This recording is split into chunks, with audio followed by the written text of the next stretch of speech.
Il y a quand même des trucs vraiment chiants dans la vie. Et je te parle pas d'épreuves à affronter ou de, je sais pas, moi, tu dois te faire retirer les dents de sagesse alors que t'en avais déjà retiré 4 il y a des années, mais en fait, tu dois en retirer 3 parce qu'en fait, au total, t'en avais 7.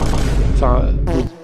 Non, ici, je te parle de vrais ennuis. Genre un vieux film de 3 heures, un train qui arrive dans 40 minutes. Je sais pas, moi, les comptes réseaux sociaux des services publics. Non, mais quel cauchemar! Il y a qu'à voir le compte officiel de la Belgique sur Insta.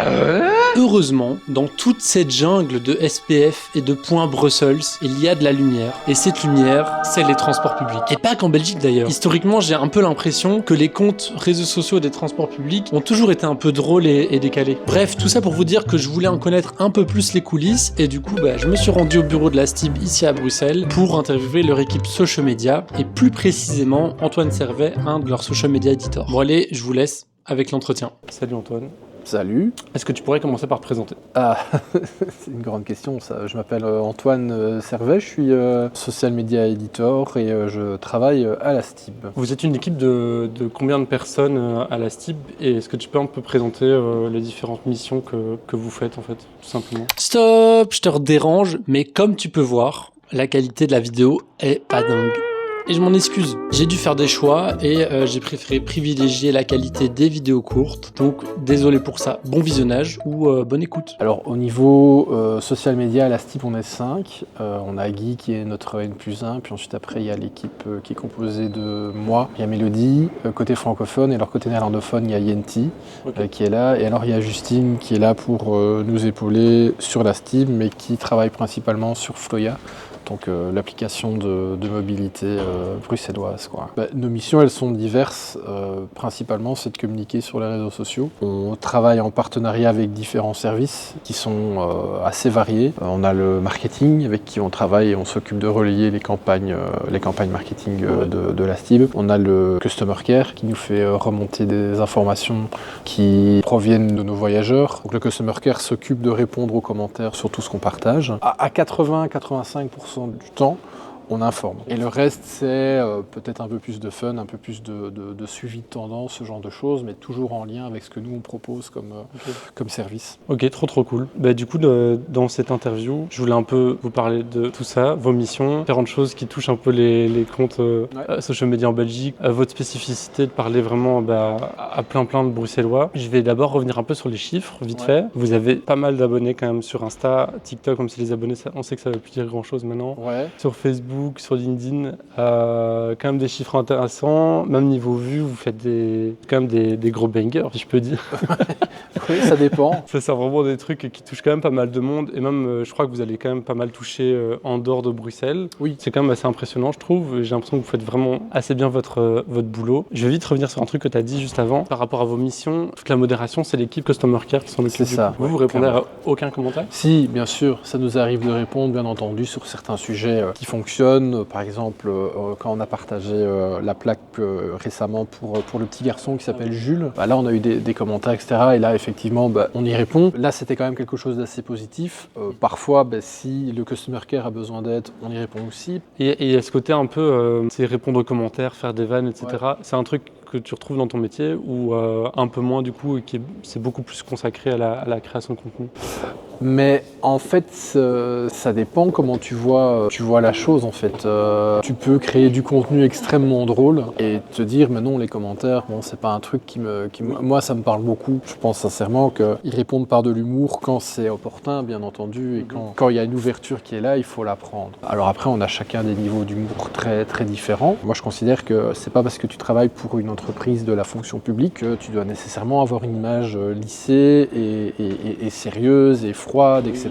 C'est justement important de se dire que y a quand même des humains derrière, il y a des gens qui ont un petit peu d'humour. Ce qu'il y a d'intéressant dans ce boulot-là, c'est que, en tout cas ici, on nous permet d'aller vers une zone humoristique, mais on sait très bien où est la limite en fait. Et cette limite-là, ces barrières-là, on se les met. Ce qu'il y a d'intéressant, c'est qu'on a le soutien de la direction par rapport à ce qu'on fait, quoi. Donc ils nous font confiance et on a des retours qui sont là, quoi. Et ça, c'est assez intéressant de se dire, tiens, on a une direction qui est OK avec ce qu'on fait, quoi. quoi. Ce qui n'est pas le cas partout. Tu peux aller dans un SPF où, ben non, tu peux pas. Moi, je trouve qu'il y a un truc que tu ressens quand tu regardes les contenus de la STIB en tant que bruxellois, c'est que souvent tu te reconnais, quoi. Là, j'ai en tête un contenu, par exemple, je sais plus, c'était une vidéo qui disait quand tu arrives à Bécane et que tu changes de métro et que tu as direct ta correspondance, tu vois. Comment vous faites pour créer du contenu auquel les bruxellois arrivent à s'identifier? Vous prenez le réseau tout le temps? Enfin, je sais pas. Parce que déjà, on prend le réseau. Pour la petite anecdote, avant, je prenais beaucoup le métro, maintenant, je vais en vélo, donc je le prends plus, mais c'est des situations que tu connais. En fait, on part souvent de situations qu'on a connues, déjà nous, et puis il n'y a rien à faire. Comme je te disais, les réseaux, ils ont évolué, donc on voit des gens faire des TikTok ou des Reels sur des trucs qu'ils vivent, et on se dit, ah, putain, il y a peut-être un truc à faire là-dessus, parce que c'est vrai que il n'a pas tort, quoi. Je veux dire, quand tu arrives à Bécane et que tu vois ton métro repartir, tu râles, tu te dis, voilà, quoi. On avait fait un TikTok sur la place, il y a un endroit dans le métro, plus ou moins au milieu, où tu as une place assise unique, en fait, tu vois, et tu peux te mettre dedans. Ah oui, oui. Et ça, c'est là, tu vois, c'est comme la place derrière le chauffeur, moi j'adore. C'est le Graal, c'est des petits trucs où tu t'identifies très vite, quoi, tu vois. Ouais. On sait très bien que le 71, il est surchargé, surbondé, surtout le dimanche, on peut faire des choses là-dessus, quoi, tu vois. Quand tu trouves une place assise dans le 71, c'est parfois un miracle, quoi, Ouais, voilà, mais on le clair. sait bien. Mais à côté de ça, il y a un côté pédagogique, quoi. Par exemple, pendant les grèves, on ne fait pas rouler les lignes 2 et 6. Et donc, on a toujours ce retour des clients, des voyageurs qui nous disent « Ouais, mais vous privilégiez tout le temps les lignes 1 et 5, qui sont les lignes des riches, etc. » Bon, moi, je trouve que sur la ligne 1, il y a une partie où tu n'es pas vraiment dans des quartiers très riches, quoi. Tu rentres dans le centre de Bruxelles, t'es pas... Bon. Mais de ce fait-là, les fameux gimmicks, vous ne faites jamais rouler les lignes 2 et 6, on s'en sert comme force. Et on en a fait un podcast, par exemple, où on explique pendant 20 minutes, voilà, pourquoi on ne fait pas rouler les lignes 2 et 6 pendant une grève programmée, parce que patati patata. Donc c'est un aspect pédagogique. Pendant longtemps, sur les lignes 2 et 6, on nous disait ouais, mettez-nous des trams modernes, parce qu'il y en a marre des vieux métros, etc. Tout gris, orange, qui sont un peu datés, et je comprends. Et effectivement, le jour où on a mis des métros M6, donc on appelle des BOA, un peu plus modernes sur ces lignes-là, on en a fait quasiment une journée de vidéos, de posts en disant voilà, on a répondu à votre truc, etc. Et on comprend, quoi.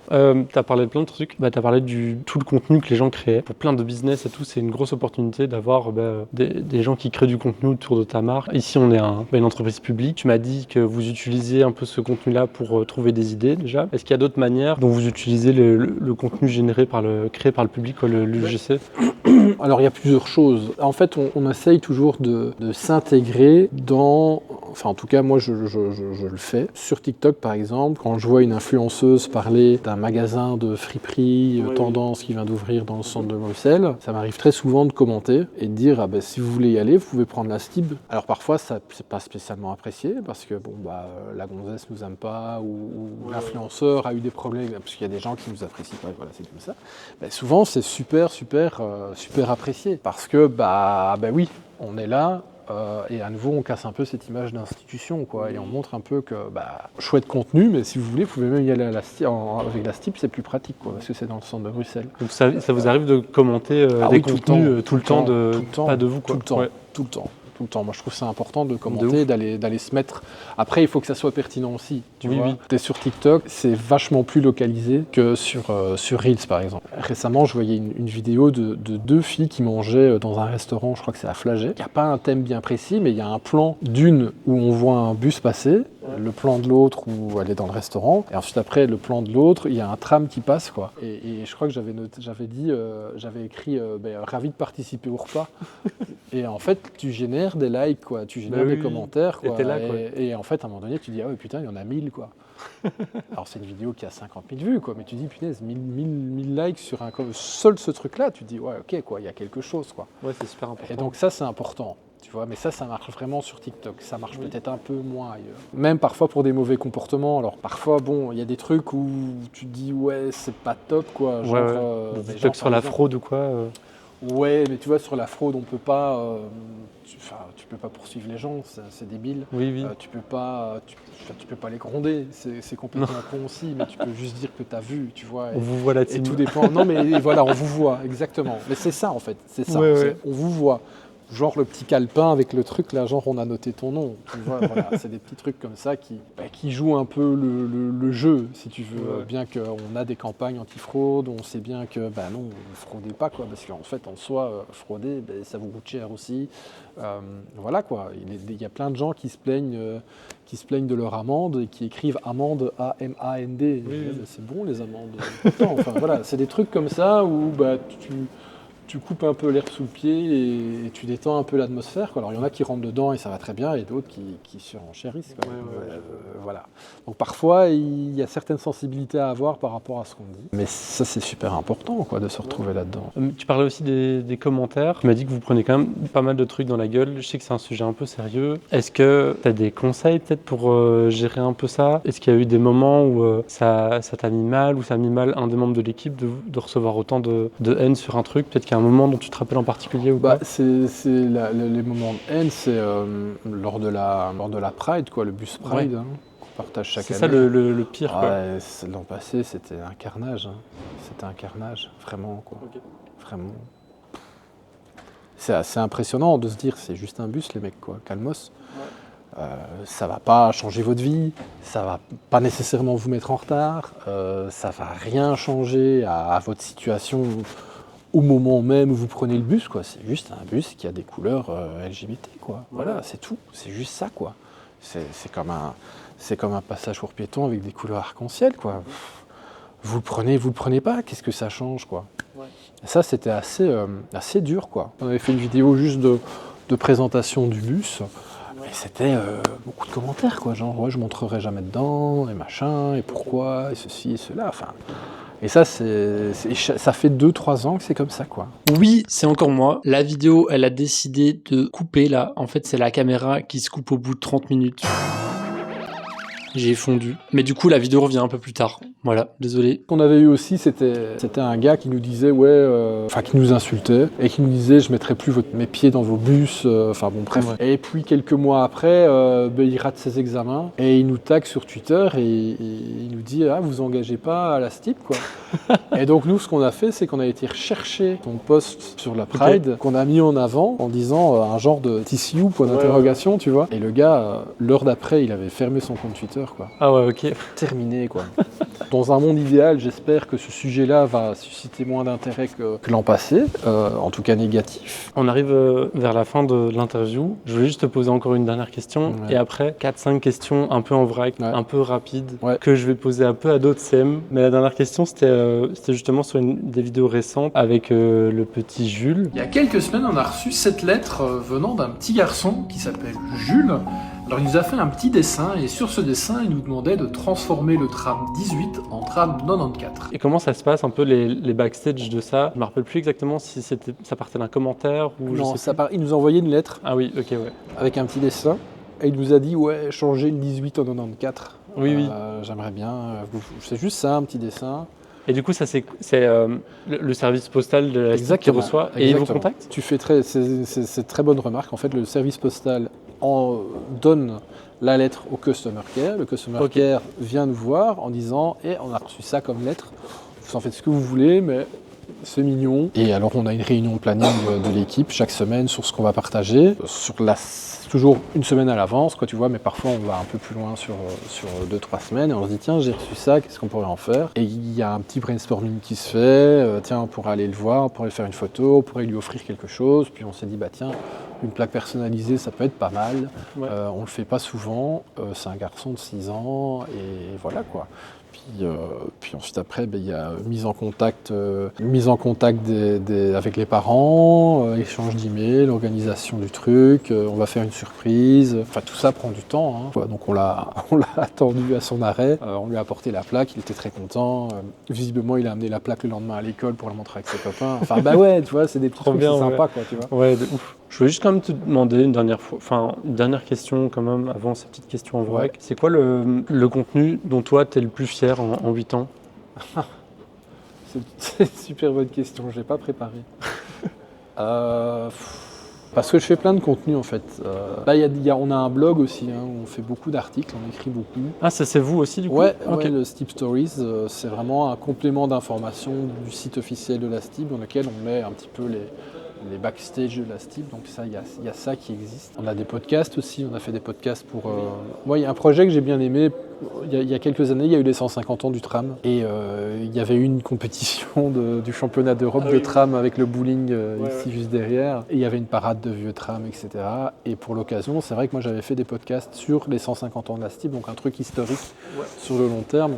Et c'était assez cool à faire parce qu'en fait, la STIP, c'est actuellement, c'est une société, c'est du tram, du bus, du métro, mais il y a toute une histoire derrière, quoi. Et on a 150 ans d'histoire derrière nous, avec honnêtement des dingueries, quoi, des trucs où tu te dis, putain, chaud, quoi, tu vois. Le réseau pendant la Deuxième Guerre mondiale, tu te dis, oh putain, tu vois, ouais, vraiment, quoi. Genre, pendant la Première Guerre mondiale, il y avait plus de chevaux pour transporter les morts, donc en fait, il y avait un tram corbillard, quoi. Waouh, ok, d'accord. Tu vois, il y avait plein de choses comme ça. Tu vois, il y avait, enfin, genre, si tu travaillais à la STIP pendant la Deuxième Guerre mondiale, tu avais droit à une soupe.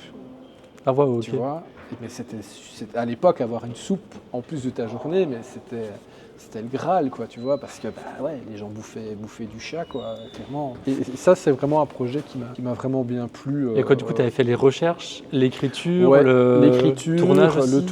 L'écriture. Alors, c'est un podcast audio. Oui, ok. Malheureusement, on ne fait pas encore audio-vidéo, bien. Mais ouais, non, il y avait eu tout un reportage, tout un travail là-dessus de recherche. Ça m'avait pris un temps de dingue, mais c'était super chouette à faire. Ouais. Et puis même, tu as le montage, puis tu as tous les sons aussi, tu vois, à trouver.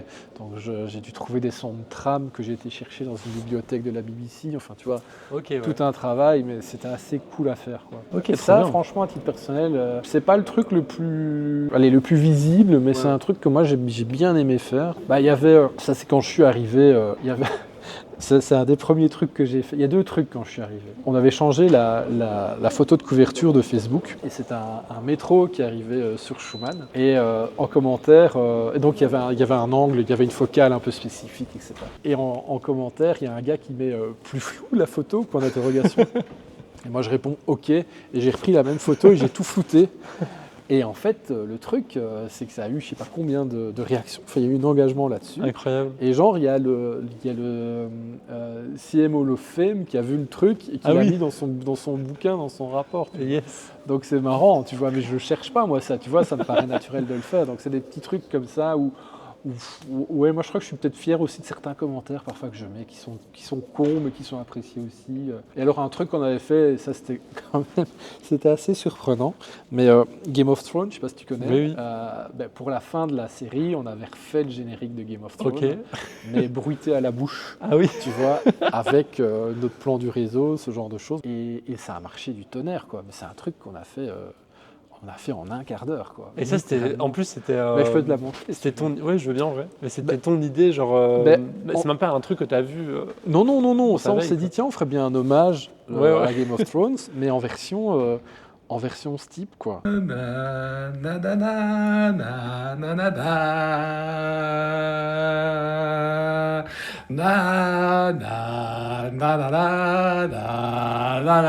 y a plein de trucs, mais on est fiers, quoi. On est content, quoi, parce que ça marche. Oui, c'est trop cool, en vrai. Par contre, tu vois, il y a beaucoup de frustration. C'est par exemple quand on aime bien faire des choses pour Halloween, et c'est vrai que ça nous arrivait 2 fois d'affilée de faire des vidéos pour Halloween, et ça floppait à mort, quoi. Alors qu'on trouvait le concept super chouette, etc. Et on essayait de faire des liens avec... et ça, c'est un peu frustrant de se dire, tiens, merde, punaise, le temps qu'on a passé pour pas grand-chose en retour, quoi. Et parfois, il n'y a pas d'explication, quoi, en vrai. Parfois, il n'y a pas d'explication. Et parfois, tu fais un truc, tu filmes juste un tram qui passe, et tu mets juste un truc, et ça te fait 35 000 vues, 40 000 vues, et tu ne sais pas pourquoi. Putain, d'ailleurs, en vrai, je suis obligé de te demander, c'est quoi ton avis sur tous ces comptes Insta, TikTok, fans de bus et de métro et de tram et tout, je sais pas si tu vois. Oui, bien sûr. Comment est-ce que vous... Écoute, moi je suis un grand fan de ce genre de trucs, moi. Parce que en vrai, tu te dis, mais attends, c'est des bus, des trams et des métros. Il y en a à Bruxelles ou pas en fait d'ailleurs? Parce que j'en ai beaucoup vu à l'étranger. Bien sûr. Il y en a énormément à Bruxelles. Okay. Il y en a énormément. Il y a une communauté de gens, tu prends le 44, premier jour d'automne ou les neiges ou quoi, t'as des mecs... qui prennent des photos, quoi. Non, t'en as énormément. Et c'est assez intéressant, et t'as plein de groupes Facebook dans lesquels moi je suis, parce qu'en fait, à un moment donné, tu te mets à poster un truc sur un nouveau tram, par exemple, ou une vieille photo d'un vieux tram, etc. Il suffit juste que ton info ne soit pas précise sur tel point que en commentaire, ils arrivent tous en wow. disant « Eh non, c'est pas ça, attendez, hein, vous vous trompez de date, hein, et c'est pas celui-là, mais c'est pas ce modèle-là, il a fait ci, cela. » Et je te suis assuré qu'il y a une communauté très forte. Donc moi, je me suis forcé à me mettre sur des groupes comme ça, de gens qui prennent en photo des trams, qui discutent, qui critiquent d'une manière ou d'une autre la STIB.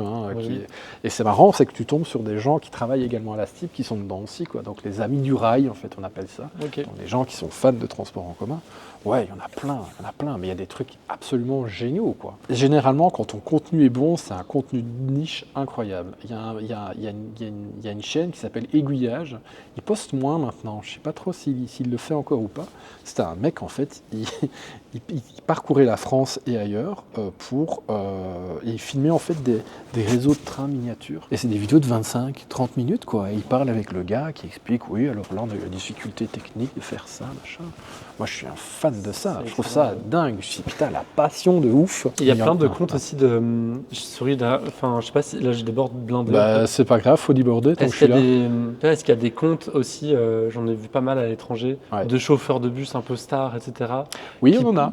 Mais qui créent du contenu vraiment à propos de leur métier, etc. Ouais, on en a. C'est trop cool. On en a. Et comment vous approchez ça? Vous êtes à même à faire des collabs sur Insta, par exemple, ce genre de truc-là? Oui. Par exemple, on avait fait un TikTok avec Bounty, qui était assez actif sur TikTok. Il est un peu moins maintenant pour différentes raisons. Mais clairement, quoi, on faisait des trucs quoi, avec eux, on essaye. Mais voilà. Mais après, ça nous arrive aussi, tu vois, on a un TikTok à faire. Ici, le plus simple, on a le terminus à Gare Centrale. Et en fait, il y a plein de bus qui attendent. Si on a besoin d'un chauffeur de bus qui veut bien apparaître en vidéo, on lui demande. Et généralement, ils veulent bien, quoi, tu vois. Donc ça les fait rire aussi, quoi, tu vois. Ça change un peu de leur quotidien, quoi. À côté de ça, il y a aussi ça on doit le faire. Il y a aussi des chauffeurs de bus. On a eu où ils se filmaient en train de conduire, ce genre de choses. Mais ça, tu peux pas. Donc c'est aussi un peu notre rôle à nous de cadrer un peu le truc, quoi. Mais ils sont, voilà. Je pense que le message est passé. Ils sont de moins en moins. Il y en a quasiment plus. Donc ouais, il y en a. Je t'avais dit, je voulais terminer cette interview vite fait avec quelques questions un peu des mythes qu'on entend pas mal. Ouais. Je voulais te demander, je crois que je le sais déjà, mais ton avis un peu sur le feed Insta. Il y a plein de gens qui disent c'est super méga important que tu aies un feed léché et que ça représente ta marque, etc. Qu'on arrive sur ton profil et qu'on comprenne direct de quoi ça parle. C'est quoi ton avis là-dessus? Mon avis, tout dépend de ta marque en fait. Oui. Tout simplement. Si effectivement tu es dans le cosmétique, ça serait bien que ce soit beau, tu vois, mais je serais encore plus surpris d'avoir une marque de cosmétiques qui fasse du contenu absolument dégueulasse et pas léché, tu vois. Et ça, j'aime bien et ça me plaît, tu vois, ce côté un peu décalage. Nous, sur notre feed Insta, effectivement, tu peux le voir, il y a une évolution entre il y a 5 ans et maintenant. Maintenant, il n'y a plus que des vidéos, limitons par an. Nous, on se rend compte que les photos pures, bien léchées, ça ne marche plus vraiment, quoi. Tu vois, les carousels fonctionnent, mais les photos, non, ça marche plus, donc c'est des vidéos. Non, et généralement, c'est des reels, donc on suit les tendances, donc on met plutôt en avant notre aspect humoristique, quoi. Donc non, tout est dépendant de pour qui tu travailles, et aussi de ta stratégie de com, hein, bien sûr. Hein, non, c'est clair. Voilà. Il y a aussi ce mythe de il faut toujours poster à 18h. C'est quoi ton avis là-dessus? C'est de la connerie. c'est une connerie monumentale. Enfin, je veux dire, à un moment donné, ton contenu, il sera vu. Si ton contenu est bon, il est vu. On est d'accord. S'il est extraordinaire, il est vu d'une manière ou d'une autre. Et il sera vu à 7h du matin comme à minuit. Non. Alors oui, il y a des stats, mais ça reste que des chiffres. Ah oui, attention, postez à cette heure-là parce que tous vos 9 000, 10 000, 15 000 abonnés sont plus présents à 18h. Mais en soi, non. Tu postes quand tu peux poster. C'est tout. De toute façon, nous, on ne le fait pas parce qu'on a un planning, on a parfois tellement de contenu à poster que ça je le poste à 10h, ça je le poste à 16h et celui-là je le poste à midi. Oui. Et on hiérarchise un petit peu le truc, quoi. Ouais, tu dirais que le plus important c'est quand même de bien espacer tes posts, c'est ça le plus important au final, et l'heure on se Oui, mais je pense que le plus important c'est le contenu de ton post. On est d'accord. Si c'est de la merde, ça restera de la merde. Ouais. Si c'est vraiment, vraiment bien, s'il y a quelque chose d'intéressant, si c'est original ou quoi, que tu le postes à minuit, à 7h du matin ou à 14h, il sera vu. Et là, les gens commenteront, likeront, tu auras de l'engagement, quoi. Non, l'heure, c'est de la connerie. Pour moi, c'est de la connerie. Autre mythe, le shadow ban. Est-ce que tu y crois à ce truc-là? Il y a plein de gens, ils ont leur contenu qui ne marche pas, ils disent tous les 4 matins, ils disent je suis shadow ban, Meta ils m'en veulent et tout.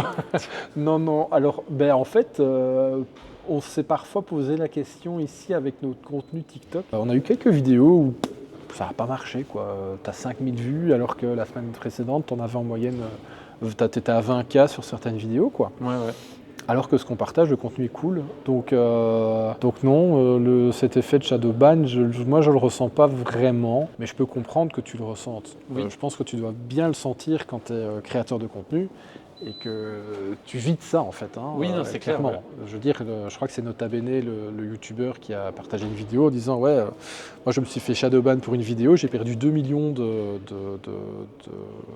followers quoi, sur mon truc. Ah oui, quoi. ok, C'est oui. énorme quoi. Et tu Ouais, dis ouais, putain, ouais. tu vis de ça en partie, wow, c'est chaud quoi. Dans notre cas à nous, non, Oui, ça on peut n'a pas pas faire vraiment attention. d'impact. Il y a plein de gens qui trouvent, et c'est pas moi, j'ai écouté plein de podcasts, de Ouais. récits de CM en France, Ouais. partout et tout, qui trouvent qu'en fait, il faut pas poster la même chose sur Insta, TikTok, Shorts, etc. alors que c'est le même format vidéo. T'en penses quoi? Nous, on poste la même chose. Je te Mhm. jure que parfois on a le même contenu et on dit ah bah tiens on va le mettre là, là, là et là. Ouais. Voilà. Et on fait la différence et on dit ah bah tiens ça a mieux marché là, là, là, là et là. Pourquoi? On ne sait pas encore se l'expliquer, je crois qu'on ne saura jamais se l'expliquer. Mhm. Voilà, c'est tout. Je te parlais de la vidéo avec le corbillard, elle fait 1 million de vues là et elle est encore en train de grimper. Sur Short, alors sur Instagram elle est à 2 millions et tu la mets sur en Reels Facebook, elle est pas... Ouais. Ça va quoi, mais c'est... Et est-ce que tu arrives à prédire avant de poster le contenu, te dire ah ouais celui-là il va cartonner Ouais, sur Facebook et ça sur marche Insta, pas du jamais, tout. ça marche jamais. Tu sais, c'est comme le fameux truc, ouais ce soir on sort mais on l'a fait calme quoi. Généralement t'es déglingué quoi. Tu rentres chez toi, t'es à 4 pattes et tu te réveilles, tu sais pas où t'es. C'est comme ça, c'est pareil, c'est pareil. Non, je te jure. Enfin en tout cas avec moi c'est comme ça. C'est jamais, à chaque fois que je me dis ouais ça va cartonner, ça flop. Vraiment. Et parfois tu te dis tiens, ben, c'est marrant, ça fonctionne ce truc-là, alors que c'est pas le meilleur truc qu'on ait fait, mais ça fonctionne très bien. Et parfois tu es surpris, tu te dis putain, ça cartonne ce truc, pourquoi? Mais genre le corbillard, moi je trouvais ça chouette, mais qu'est-ce qui explique que ce truc-là a 2,3 millions de vues sur Reels, alors que tu fais un autre truc qui pour moi est bien plus drôle, bah t'en as 20, 15 000, je sais pas. Tu penses quoi des outils, je sais pas si vous en utilisez ici, type Swello, enfin je crois pas que Swello fait ça, Grapples ou Tweet, c'est des outils qui permettent de poster sur toutes tes plateformes en même temps. Vous utilisez ça ou Ouais, t'en penses quoi? on utilise un outil comme celui-là, on l'utilise pour notamment la gestion c'est un outil globalisant, si tu veux, qui génère, qui est utilisé également par le Customer Care Ok. pour la gestion des messages. Ouais. Et tant qu'à faire, on a un outil aussi qu'on utilise via cette plateforme-là pour envoyer et partager des posts, des stories, des reels, ce genre de choses, quoi. Donc voilà, donc ouais, on utilise souvent ce genre d'outils parce que ça te facilite quand même pas mal la vie. Et Ça, c'est quoi quand même l'outil pas mal. pour pas être Sprout. indiscret? Sprout, ok. Crowd Ouais. Social, qui est vraiment pas mal. Ok. Et pour la gestion des messages aussi, on l'utilise. Ce qu'il y a de bien, à nouveau, c'est un outil complet, donc ça nous génère des statistiques. Ouais. Donc on sait voir, tiens, ok, cette crise-là, on a eu un niveau de message élevé ou non, ce genre de choses. Ça te fait des comparatifs. Enfin, c'est vraiment pas mal, quoi. Du coup, toute dernière question. Est-ce que tu peux recommander une petite chaîne YouTube, une petite page Insta que toi t'adores? Moi, Je ne dois pas forcément avoir un lien avec la Steve, Non, mais non, juste pas comme du ça. tout. Moi, j'étais un grand fan de Villebrequin, que tu connais. Oui. Moi, je suis un fan extraordinaire. Je suis un fan de ce que fait Sylvain Live, mais vraiment, Ouais, quoi. ouais. Cette chaîne, moi, elle me fait rire. Et quand j'ai un coup de cafard, je vais regarder des vidéos, mais même des anciennes vidéos. Je suis désolé, mais est-ce qu'une voiture, ça flotte et la foutre dans une piscine municipale? Je trouve ça extraordinaire, d'autant plus que ça dure... C'est une vidéo qui dure 45 minutes, quoi. Rien que ça, c'est génial. Et vous avez fait Voilà. des trends un peu du coup avec Sylvain quand il y a eu le drama avec. Oui, il fallait. C'était obligatoire. C'était obligatoire. C'est Mais toi qui j'étais les as faites? Oui, j'étais le seul à connaître le truc. Et j'ai dit à mon chef, il faut le faire. Si on le fait pas, on perd quelque chose. Et ça a marché? Je me Ah oui, rappelle oui, ça a plus. super bien marché. Ok, voilà. Et vendredi, je tombe sur un pote qui me dit, ouais, je suis retombé sur... C'était quand même bien joué. Voilà. Non, Ok. ça, il faut, quoi. C'est des opportunités qu'on manque, quoi. Ok, bah trop bien. Merci beaucoup pour le petit Je t'en interview. prie. C'était cool, on a Avec vachement plaisir. débordé, mais c'était trop cool. Avec plaisir. Bon voilà, merci d'avoir maté la vidéo, d'avoir écouté. Je vais essayer de faire d'autres interviews dans le style, donc n'hésite pas à t'abonner. Voilà, à plus.